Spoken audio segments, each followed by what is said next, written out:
क्या दोस्तों आपको पता है T20 का पहला दोहरा शतक हाल ही में किसने लगाया? प्रति वर्ष विश्व जनसंख्या दिवस कब मनाया जाता है? किस राज्य में जीका वायरस का मामला सामने आया है?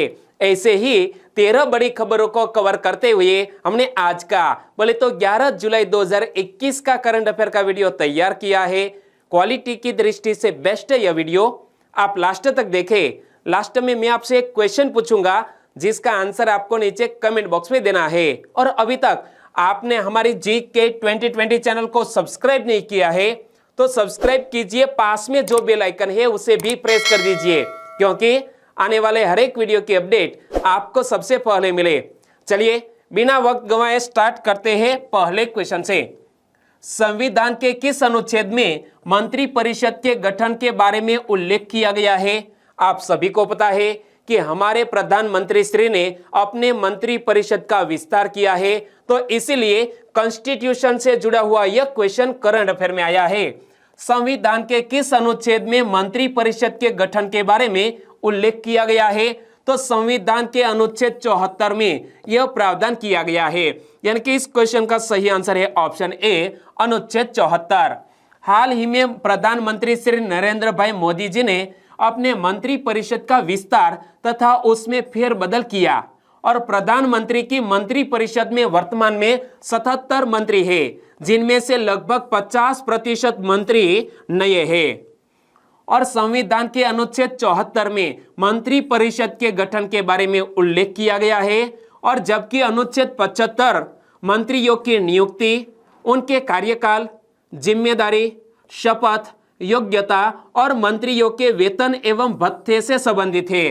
तो दोस्तों हाल ही में मंत्री परिषद का गठन किया गया है और इसीलिए यह दोनों अनुच्छेद करंट अफेयर में आए हैं। तो संविधान के अनुच्छेद 74 में मंत्री परिषद के गठन के बारे में उल्लेख किया गया है और अनुच्छेद 75 में मंत्रियों की नियुक्ति, उनके कार्यकाल, जिम्मेदारी, शपथ, योग्यता और मंत्रियों के वेतन एवं भत्ते से संबंधित है।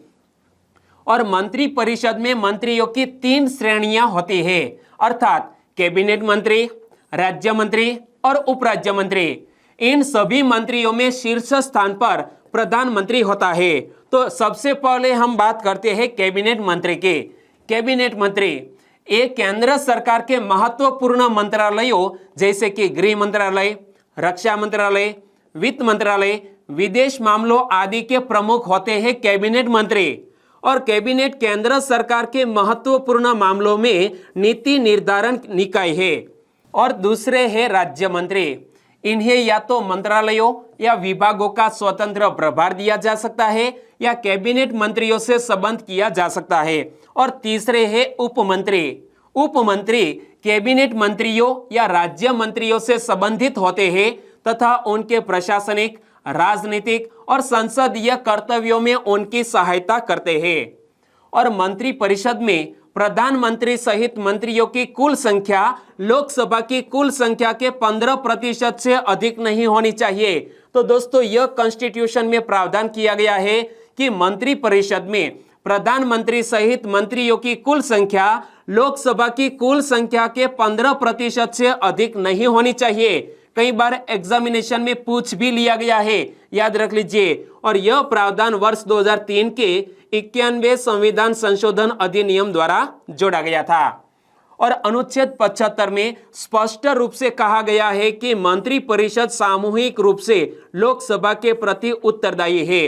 तो यह भी क्वेश्चन बन सकता है कि मंत्री परिषद किसके प्रति उत्तरदायी होती है? सामूहिक रूप से लोकसभा के प्रति मंत्री परिषद उत्तरदायी होती है। और हाल ही में हमारे प्रधानमंत्री श्री ने कुछ नए चेहरों को भी शामिल किया है। और दोस्तों जब भी करंट अफेयर में इस मंत्री से जुड़े हुए कुछ नए फैक्ट सामने आएंगे तो वो भी मैं आपको बताता जाऊंगा। जब भी कोई मंत्री का नाम आएगा तो उनके पहले मैं वो किस मंत्रालय के मंत्री है वो भी ऐड कर दूंगा और धीरे धीरे चलते आपको पूरा मंत्री परिषद के नाम याद रह जाएंगे। और इसी तरह हर क्वेश्चन से जुड़े इंपॉर्टेंट फैक्ट मैं आपके सामने रखता हूं। हमारा यह तरीका आपको अच्छा लगता है, लाइक करना मत भूलिएगा। दूसरा क्वेश्चन है आपकी स्क्रीन पर, हंगर वायरस मल्टीप्लाइज रिपोर्ट किसने जारी की? हाल ही में हंगर वायरस मल्टीप्लाइज रिपोर्ट जारी की है ऑक्सफैम ने, यानी कि इस क्वेश्चन का सही आंसर है ऑक्सफैम। ऑक्सफैम की रिपोर्ट के अनुसार जब से कोविड-19 महामारी शुरू हुई है, भूख से होने वाली मौतें सार्स-कोव-2 वायरस को पीछे छोड़ रही है। तो यह चौंकाने वाला खुलासा किया है कि भूख से होने वाली मौतें सार्स-कोव-2 वायरस को पीछे छोड़ रही है और दुनिया भर में हर मिनट 11 लोग भूख से मरते हैं। तो यह बात की है ऑक्सफैम ने। और इस रिपोर्ट के अनुसार 3C मीनिंग कॉन्फ्लिक्ट, कोविड-19 और क्लाइमेट क्राइसिस। तो 3C का मीनिंग क्या होता है वो पहले याद रख लीजिए। 3C का मीनिंग होता है कॉन्फ्लिक्ट, कोविड-19 और क्लाइमेट क्राइसिस। यह 3C के कारण हर मिनट तीव्र भूख से 11 लोगों की मौत होने की संभावना है और 3C ने 5,20,000 से अधिक लोगों को भूखमरी के कगार पर धकेल दिया है। और दुनिया भर में 155 मिलियन लोग अब खाद्य असुरक्षा या इससे भी बदतर संकट के स्तर में जी रहे हैं। इसमें 2020 की तुलना में 20 मिलियन की वृद्धि हुई है। और ऑक्सफैम की रिपोर्ट के अनुसार कोविड-19 महामारी के बावजूद वैश्विक सैन्य खर्च में 51 बिलियन US$ की वृद्धि हुई है। क्या? कोविड-19 महामारी के बावजूद 51 बिलियन US$ सैन्य खर्च में वृद्धि हुई है। तीसरा क्वेश्चन, देश की शहरी स्थानीय इकाइयों में ओपन डेफिकेशन फ्री यानी कि ODF श्रेणी में पहला स्थान किसने प्राप्त किया है? हाल ही में देश की शहरी स्थानीय इकाइयों में ओपन डेफिकेशन फ्री यानी कि ODF श्रेणी में पहला स्थान प्राप्त किया है पंजाब राज्य ने, यानी कि इस क्वेश्चन का सही आंसर है पंजाब इसमें पहले स्थान पर रहा है। देश में पंजाब के शहर सबसे स्वच्छ है। पंजाब ने देश की शहरी स्थानीय इकाइयों में ओपन डेफिकेशन फ्री श्रेणी में पहला स्थान प्राप्त किया है और देश में 88.18% शहरी इकाइयों के मुकाबले पंजाब को 99.38% अंक मिले हैं, यानी कि हमारे देश की औसत है 88.18%, लेकिन पंजाब राज्य की औसत है 99.38%।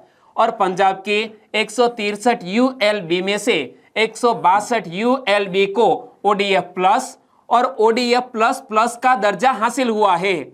और शहरी पंजाब को 2 अक्टूबर 2018 को ही ODF घोषित किया गया था, जब सभी ULB ने तीसरे पक्ष द्वारा प्रमाणित ODF की प्रामाणिकता हासिल की थी। तो यह भी याद रख लीजिए कि पंजाब को 2 अक्टूबर 2018 को ही ODF घोषित किया गया था, यानी कि खुले में शौच से मुक्त घोषित किया था। हाल ही में विदेश मंत्रालय ने भारत और पाकिस्तान के बीच वार्ता में सहयोग के लिए किसके प्रस्ताव को खारिज कर दिया है? हाल ही में भारत देश ने एक अंतरराष्ट्रीय अंतर सरकारी संगठन जिसका नाम है OIC के एक प्रस्ताव को खारिज कर दिया है, यानी कि इस क्वेश्चन का सही आंसर है OIC। लेकिन OIC का पूर्ण स्वरूप क्या होता है? Organisation of Islamic cooperation. हाल ही में विदेश मंत्रालय ने भारत और पाकिस्तान के बीच वार्ता में सहयोग के लिए इस्लामिक सहयोग संगठन यानी कि ऑर्गेनाइजेशन ऑफ इस्लामिक कोऑपरेशन के प्रस्ताव को खारिज कर दिया है। और इसके पीछे का रीजन हमने क्या बताया है? इससे पूर्व दिसंबर 2020 में भारत ने इस्लामिक सहयोग संगठन द्वारा देश की कश्मीरी नीति की आलोचना को भी खारिज कर दिया था। और यहां हमने जिक्र किया है इस्लामिक सहयोग संगठन का। तो इस्लामिक सहयोग संगठन यूनाइटेड नेशंस के बाद विश्व का दूसरे नंबर का सबसे बड़ा अंतर सरकारी संगठन है। कुल 57 देशों की सदस्यता के साथ यह संयुक्त राष्ट्र के बाद दूसरा सबसे बड़ा अंतर सरकारी संगठन है और यह संगठन दुनिया भर में मुस्लिम जगत की सामूहिकता का प्रतिनिधित्व करता है। भारत इस संगठन का सदस्य नहीं है, यह फैक्ट याद रख लीजिए। ऑर्गेनाइजेशन ऑफ इस्लामिक कोऑपरेशन का सदस्य कंट्री हमारा भारत देश नहीं है। और इस संगठन का गठन कब हुआ? सितंबर 1969 में। कहां हुआ? मोरक्को के रबात में हुए ऐतिहासिक शिखर सम्मेलन के दौरान इसका गठन किया गया है।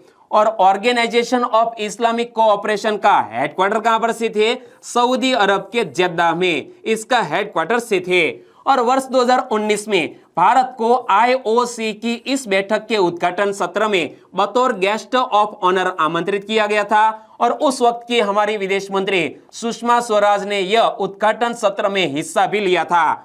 और OIC में भारत के 2 करीबी पड़ोसी देश, एक बांग्लादेश और दूसरा मालदीव, इसके सदस्य कंट्री है, इसमें शामिल है। 5वां क्वेश्चन, अनु रानी का जन्म निम्न में से किस राज्य में हुआ है? अनु रानी ओलंपिक में हिस्सा लेने वाली है और आकाशवाणी के द्वारा जारी एक विशेष श्रृंखला में अनु रानी का जिक्र किया गया, इसीलिए करंट अफेयर में आई है अनु रानी। अनु रानी का जन्म किस राज्य में हुआ है? उत्तर प्रदेश में। यानी कि इस क्वेश्चन का सही आंसर है option C, Uttar Pradesh. Current affair में क्यों आई? तो देखो, आकाशवाणी से जारी विशेष ओलंपिक श्रृंखला में ओलंपिक में भाग लेने वाली और वर्तमान में राष्ट्रीय रिकॉर्ड बनाने वाली एकमात्र भारतीय महिला भाला फेंक एथलीट अनु रानी की बात की गई है। तो यह फैक्ट याद रख लीजिए कि वो हमारे भारतीय महिला भाला फेंक की एकमात्र एथलीट है जो जेवलिन थ्रो में हमारा भारत देश का ओलंपिक में प्रतिनिधित्व करने वाली है। नाम है अनु रानी। 2019 की राष्ट्रीय चैंपियनशिप में अनु रानी ने 62.34 मीटर भाला फेंककर नया कीर्तिमान बनाया था। उत्तर प्रदेश के बहादुरपुर में 28 अगस्त 1992 को जन्मी अनु किसान परिवार से है। क्या संघर्ष में वो पली बड़ी हुई है? और वो किस जिले से बिलोंग करती है? उत्तर प्रदेश के बहादुरपुर में। जन्म कब हुआ है? 28 अगस्त 1992 को। और अनु एक किसान परिवार की बेटी है। और दोस्तों, एक रोचक जानकारी है, वो मैं आपके सामने रखता हूं। बचपन में परिवार के साथ खेले जा रहे क्रिकेट मैच में जब काफी दूर से अनु रानी ने बॉल को आसानी से फेंका तो उनके भाई ने उनकी बाजुओं की ताकत को पहचाना और बांस का भाला बनाकर अभ्यास शुरू करवाया। क्या परिवार क्रिकेट खेल रहा था, दूर गेंद गई तो अनु ने वो बॉल थी, गेंद थी, फेंकी तो उनकी बाजुओं की ताकत को पहचानकर उनके भाई ने एक दोस्तों बांस का भाला बनाकर दिया और अभ्यास शुरू किया। और अनु रानी ने 2017 में भुवनेश्वर में आयोजित एशियन एथलेटिक चैंपियनशिप में कांस्य पदक जीता। अनु रानी ने 2019 एशियन एथलेटिक चैंपियनशिप में दोहा में रजत पदक भी जीता और इस प्रदर्शन से उन्होंने वर्ल्ड एथलेटिक चैंपियनशिप में क्वालिफाई किया और इस प्रकार वे ऐसा करने वाली पहली महिला भाला फेंक खिलाड़ी बन गए। और अनु रानी को 2020 में एथलेटिक्स में स्पोर्ट्स स्टार और sports woman of the year award से भी सम्मानित किया गया है। तो यह फैक्ट याद रख लीजिए कि 2020 में एथलेटिक्स में स्पोर्ट्स स्टार और sports woman of the year का अवार्ड किसको दिया गया है? अनु रानी को दिया गया है। किस खेल से संबंधित है? तो जेवलिन थ्रो से नाम जुड़ा हुआ है अनु रानी का। 6वां क्वेश्चन, निम्न में से किस राज्य में पहली बार जीका वायरस रोग का मामला सामने आया है? जीका वायरस डिजीज का पहला मामला सामने आया है हमारे भारत देश में। जहां पर कोविड-19 का पहला मामला सामने आया था वहां पर ही यह जीका वायरस डिजीज का मामला सामने आया है। यानी कि इस क्वेश्चन का सही आंसर है केरल राज्य। जीका वायरस एक मच्छर जनित क्लेवी वायरस है जिसे पहली बार वर्ष 1947 में युगांडा में बंदरों में पहचाना गया था। कहां पर? 1947 में युगांडा में बंदरों में पहली बार यह जीका वायरस पहचाना गया था और इसके बाद वर्ष 1952 में युगांडा तथा संयुक्त गणराज्य तंजानिया में मनुष्यों में पहचाना गया। और यह प्रसार किस तरह होता है? जीका वायरस का प्रसार होता है एक मच्छर के जरिए।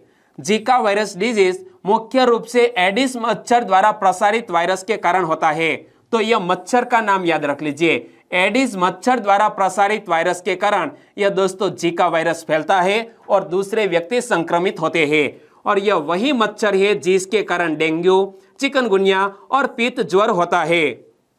और इसके लक्षण कौन कौन से हैं? जीका वायरस के लक्षण कैसे होते हैं? तो देखो, इसके लक्षण आमतौर पर हल्के होते हैं और इसमें बुखार, शरीर पर दाने, कंजक्टिवाइटिस, मांसपेशियों एवं जोड़ों में दर्द, अस्वस्थता या सिर दर्द शामिल है। तो इसी तरह के लक्षण आपको दिखाई दे तो हो सकता है आपको जीका वायरस हो। लेकिन दोस्तों, हाल ही में केरल राज्य में यह मामले सामने आए हैं।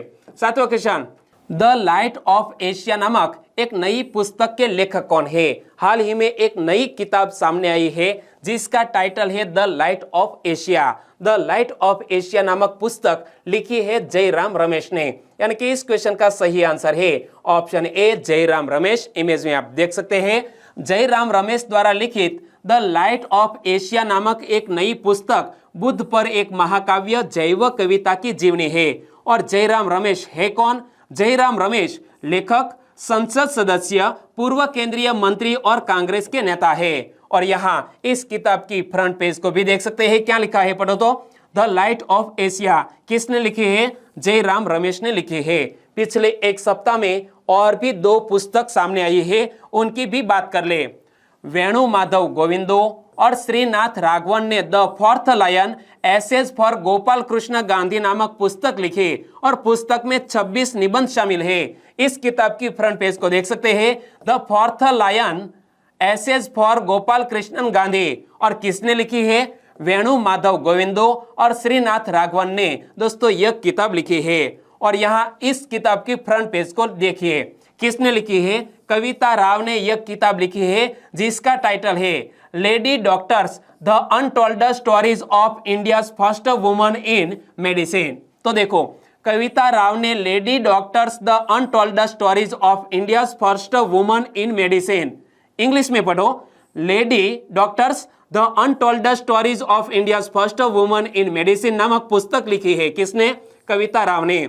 और इस अंश में रुक्माबाई रावत की कहानी है और यह बात भी मैंने आपको करंट अफेयर में बताई थी। 8वां क्वेश्चन, दुनिया का सबसे ऊंचा रेत महल डेनमार्क के किस शहर में बनाया गया है? इमेज में आप देख सकते हैं, दुनिया का सबसे ऊंचा रेत महल डेनमार्क के ब्लोखस शहर में बनाया गया, यानी कि इस क्वेश्चन का सही आंसर है ब्लोखस शहर। डेनमार्क में एक रेत के महल ने दुनिया का सबसे ऊंचा रेत महल होने का नया गिनीज वर्ल्ड रिकॉर्ड दर्ज किया है, यानी कि इस रेत महल ने Guinness book of world record में अपना नाम दर्ज करवाया है। और त्रिकोणीय आकार का रेत महल डेनमार्क के ब्लोखस शहर में बनाया गया है। कहां पर? डेनमार्क के ब्लोखस शहर में। और यह रेत महल की ऊंचाई कितनी है? रेत महल की ऊंचाई है 21.16 मीटर, फीट में कहे तो 69.4 फीट इस रेत महल की हाइट है।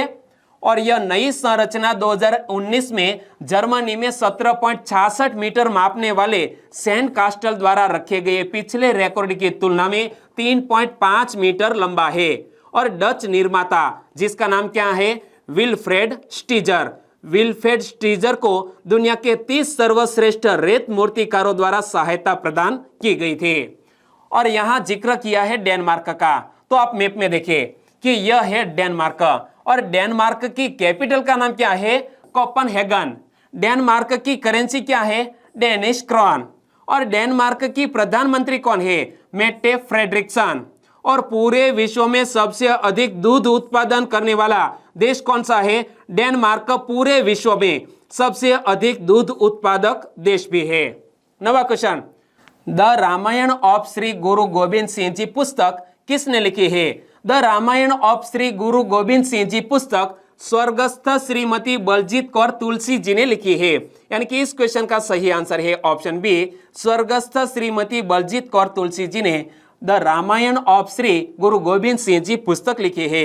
और यह क्वेश्चन करंट अफेयर में क्यों आया? तो देखो, हमारे प्रधानमंत्री श्री नरेंद्र भाई मोदी जी को प्रख्यात वकील श्री KTS तुलसी जी की मां स्वर्गस्थ श्रीमती बलजीत कौर तुलसी जी द्वारा लिखित पुस्तक जिसका नाम है द रामायण ऑफ श्री गुरु गोविंद सिंह जी की पहली प्रति प्राप्त हुई है हमारे प्रधानमंत्री श्री को। और यह पुस्तक IGNCA द्वारा प्रकाशित की गई थी। 10वां क्वेश्चन, हाल ही में T20 का पहला दोहरा शतक किसने लगाया? T20 का पहला दोहरा शतक लगाया है हमारे भारत देश के एक क्रिकेटर जिसका नाम है सुबोध भाटी। क्या? सुबोध भाटी ने T20 का पहला दोहरा शतक लगाया, यानी कि इस क्वेश्चन का सही आंसर है सुबोध भाटी। इमेज में आप देख सकते हैं, दिल्ली के सुबोध भाटी ने T20 में दोहरा शतक जड़कर विश्व क्रिकेट में तहलका मचा दिया है। हमने अभी तक सुना था कि वनडे इंटरनेशनल में ओडीआई मैच में दोस्तों कोई भी क्रिकेटर बल्लेबाज दोहरा शतक लगा सकता है, लेकिन टी20 मैच में इसी फॉर्मेट में दोहरा शतक लगाना एक महत्वपूर्ण उपलब्धि मानी जा सकती है और यह उपलब्धि हासिल की है सुबोध भाटी ने।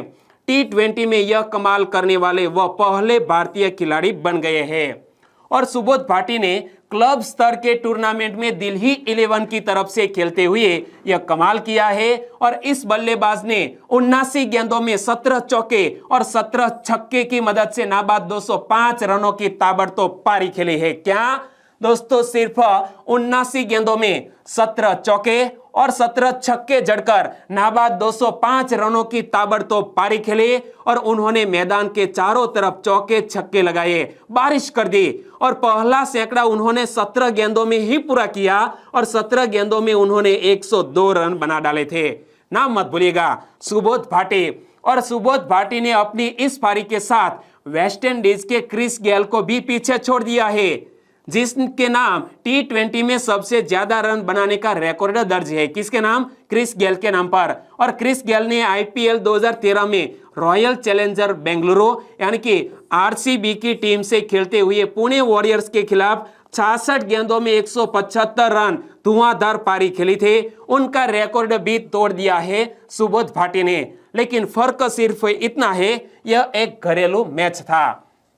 11वां क्वेश्चन, हाल ही में विश्व जनसंख्या दिवस कब मनाया गया? प्रतिवर्ष वर्ल्ड पॉपुलेशन डे मनाया जाता है 11 जुलाई को, यानी कि आज ही 11 जुलाई को वर्ल्ड पॉपुलेशन डे मनाया जा रहा है। यहां पर देखिए दोस्तों किस तरह के हालात है। वर्ल्ड पॉपुलेशन डे मनाया जा रहा है 11 जुलाई को। विश्व जनसंख्या दिवस वर्ष 1987 से मनाया जा रहा है।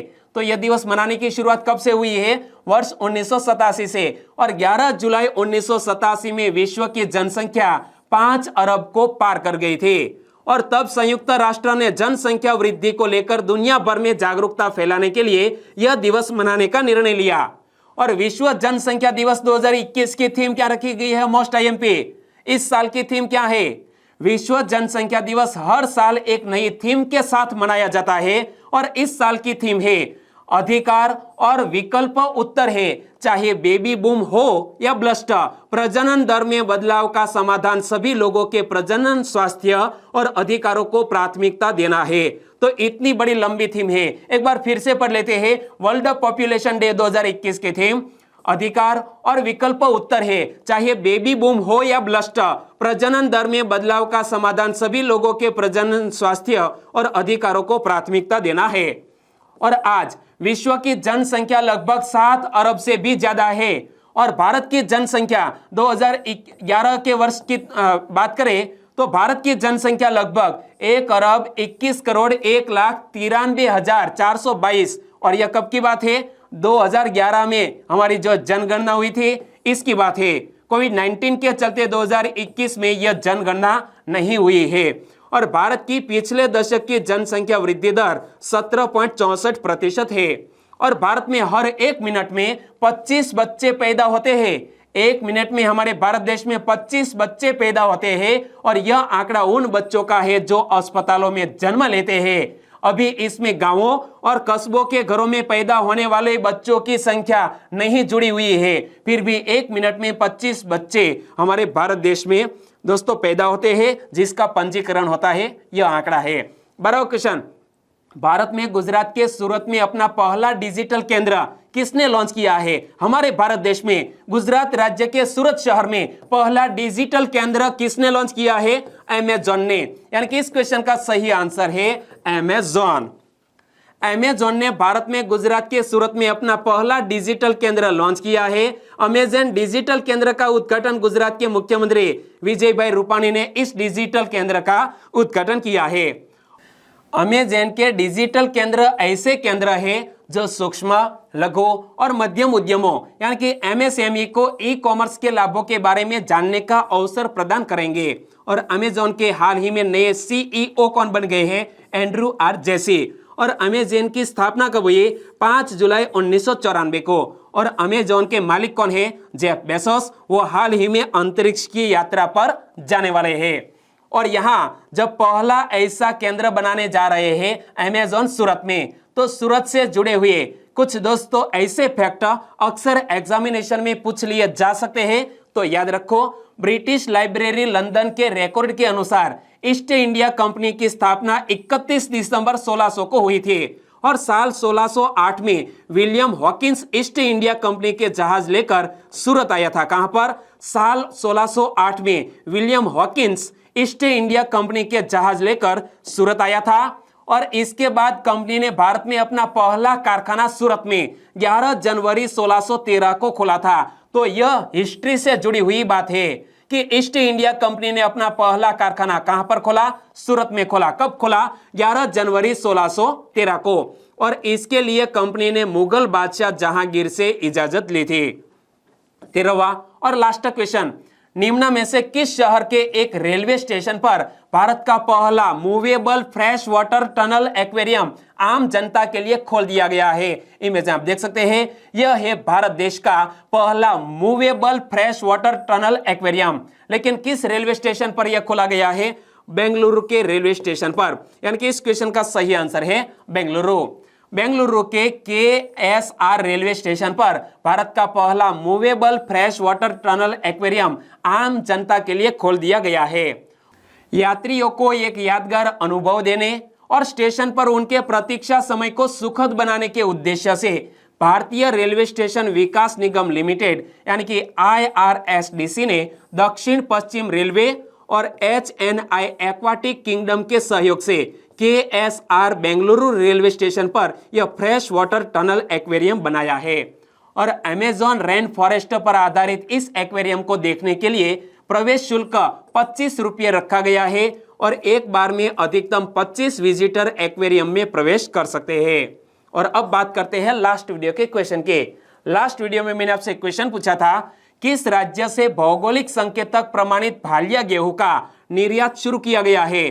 गुजरात राज्य के यह भालिया गेहूं जिसको GI टैग भी मिला हुआ है, इसका निर्यात हाल ही में केन्या और श्रीलंका देश में किया गया।